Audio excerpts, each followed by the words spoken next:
Welcome everybody. Today on Pressure Crisp, we're going to be making a white Sprite fruitcake. Okay, yes, we're going to be making a white cake, replace the water with Sprite, and add like a cup and a half of frozen fruit to it.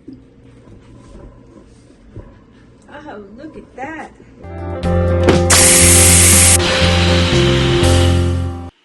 All of you know that I learned from my baking fiasco the last time. Get yourself some parchment paper.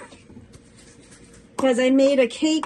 Actually, the cake stuck a little bit, but the brownies stuck more so.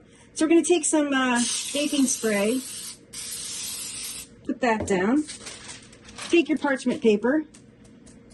Place it right in there. And I'm also going to spray the parchment paper. And I'm going to set this off to the side. Now we're going to follow the directions on the cake mix. This is a white cake mix. You're going to need 3/4 plus 2 tablespoons of water, but we're going to replace the water with Sprite. I got these cute little Sprite minis. We're going to be using those. Also, 1/4 cup of vegetable oil and 3 egg whites. So here's the cake mix right here. I'm going to go ahead and add all the ingredients. This is the Sprite. 1/4 cup of vegetable oil. And those 3 egg whites. And you're just going to mix.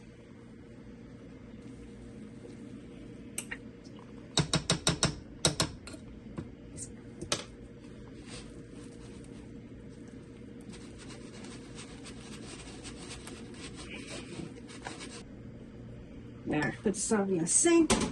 And we're going to go ahead and just add that fruit. This is frozen fruit. It's like a cup and a half of frozen fruit. I'm just going to fold this in.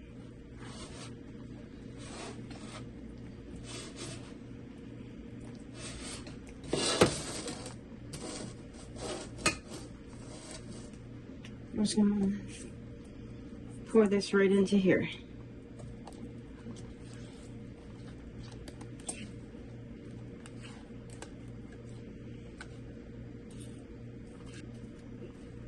Awesome. We're using the Speedi. So you want to make sure your bowl is in, and as well as the tray is in the bottom as well. And those legs, which really sucks, to be honest with you guys, that the legs, they become loose. And then it's a pain to get this in here. So you have to be very gentle just to get this in. Just like that. I'm going to go ahead and pour in 2 cups of water. I'm going to take that cake and place it right in there. Go ahead and close the lid. So you want to turn it on. You want to make sure it's flipped over to the rapid cooker side. Bring it down to steam bake. We're going to do 315. And we're going to do 17 minutes. And we're just going to hit start. All right. So it's done. We're going to pop the oh, that looks great. We are going to put a skewer in there. It's clean.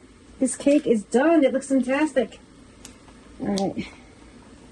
We're going to take it out and we're going to let it sit in this pan, ouch, for probably like 10 minutes, and then we'll pop it out. Oops. Oh yeah, people. Oh yeah.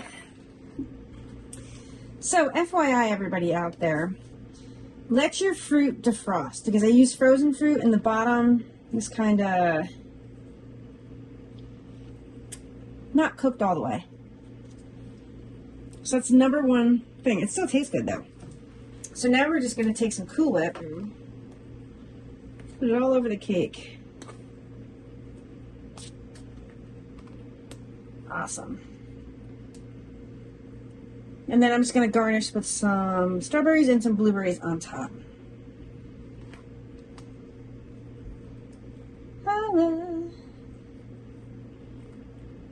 We're using fancy dancy plates here.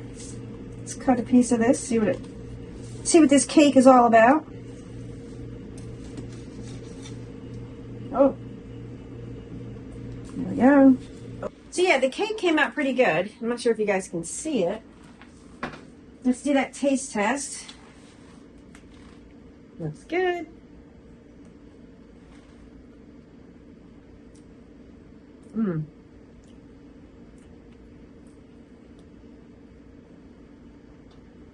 I'm just trying to see, to make sure it's done.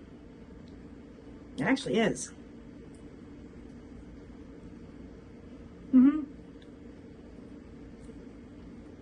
So there's just a small section that wasn't done. It was right on the bottom where the parchment paper was. And you guys didn't see me do that, I don't think. Peel off the parchment paper. Came off. It came out perfectly. Use parchment paper when you bake cakes, when you steam bake a cake. So yeah, this cake actually came out pretty good. It's really good. The fresh fruit and the Cool Whip on it make it really tasty. So yeah, just one more FYI, defrost your fruit and it's going to be perfect. Boom. Thanks everybody for watching and stay tuned for more videos.